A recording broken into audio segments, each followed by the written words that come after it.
Hello and welcome back to the Cars Ireland YouTube channel. Up today we have the Kia Niro EV. Now the previous generation of this model was considered one of the best electric cars you can buy.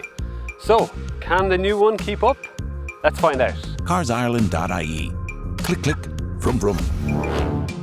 So as this is a fully electric vehicle, you have your charge port and it's on the front, which would be a preference of mine. I think it's the best placement.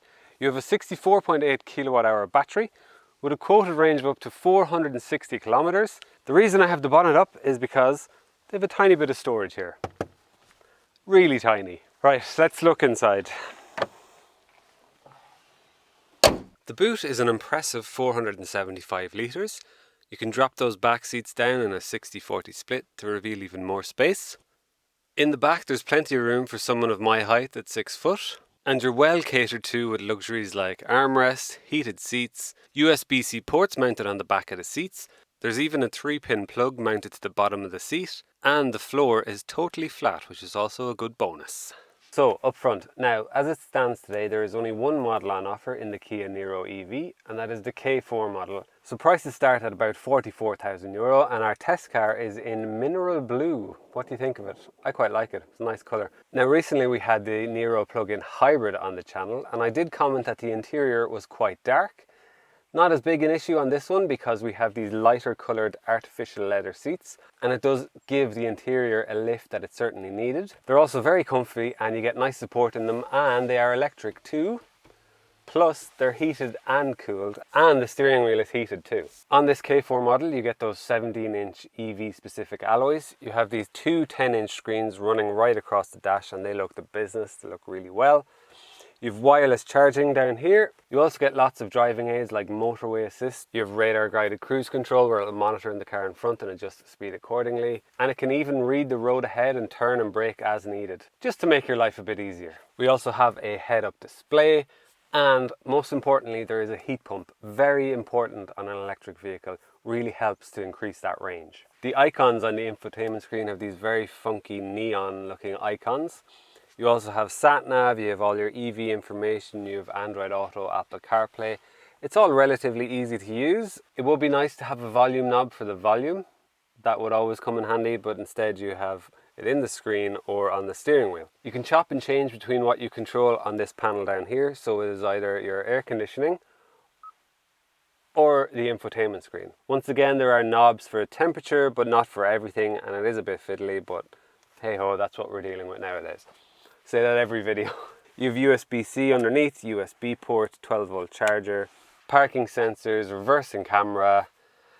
Basically it's kitted out to the nines, and there isn't a whole lot you'd be missing out on. Like, it feels well built too, it feels built to last. There is that Kia 7-year warranty, which is always handy. The display for the driver is 10 inches, really good as well, really crisp, really clean, gives you all your information, easy to use, looks well. I do like the way it sweeps across. If I was being picky, maybe it'd be nice if it was a whole screen.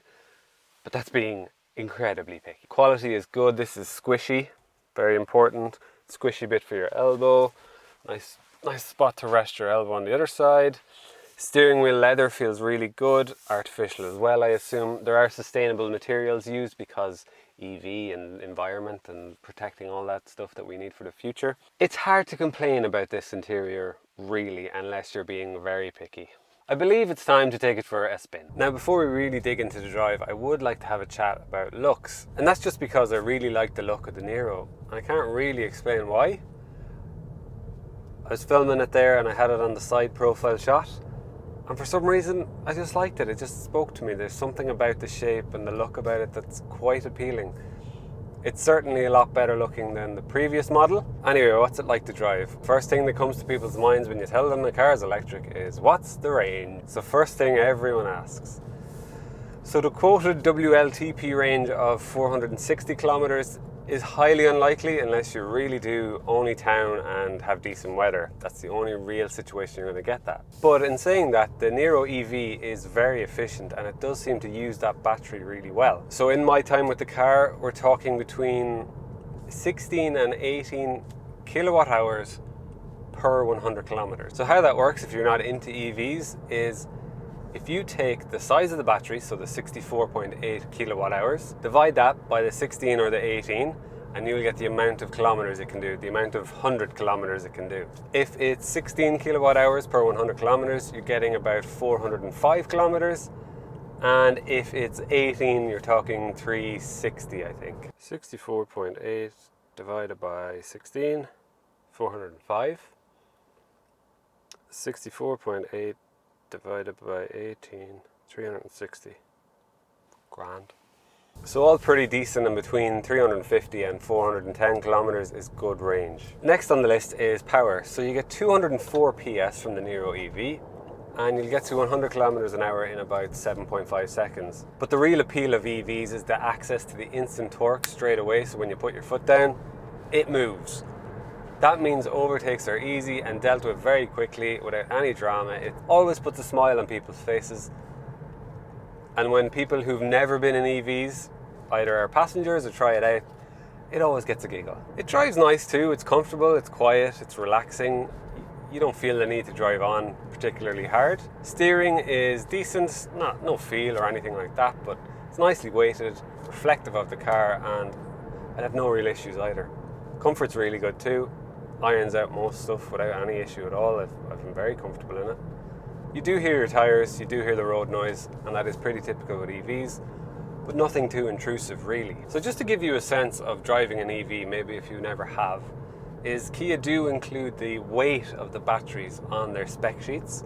And I had a look at that yesterday, and the batteries in this weigh 443 kilos.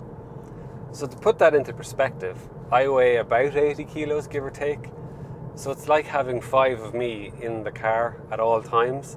So that weight does have to be managed, and you do feel it. You do know it's heavy in the corners, in the brakes. There's extra weight. If you just know that sensation of having a full car and how you have to adjust your driving style, there is a bit of that in an EV. You do get regenerative braking, so you can control that via the flappy paddles on the steering wheel, and you can have 3 different levels of it. So the most severe will really feel like it's pressing on the brakes when you turn it on, and then it's not quite as full on the other settings. Plus when you do use it, it will give back to the batteries a bit too. You have the option of drive modes too, eco, normal, sport.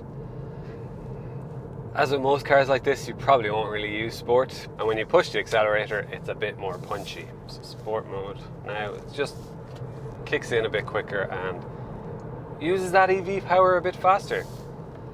Eco protects the battery, normal is what you'll probably stick with most of the time, and there is an option of snow as well, which I'm guessing pulls back on that response just to give you a bit more grip in the slippery snow. So does it live up to the previous model of being one of the best EVs you can buy? Yeah, it really does. It is one of the best EVs you can buy, and now that the looks are a bit more palatable, it really is quite a complete package. It's very hard to argue against. It ticks so many boxes and does so many things right. The price is steep at nearly €45,000, but in all likelihood people are going to be paying on a PCP deal, and that is a €13,000 deposit will get you €400 a month for the 3 years of that deal. I think that's kind of it. Really good car, really impressive. If you would like to search Cars Ireland for over 45,000 cars on our site, please do click on the link above and have a look around. Find something you want. EV, non-EV, petrol, 3 litre petrol, 6 litre V8. Go on, have a look around. Thanks for watching, and we'll see you again next time. Bye bye.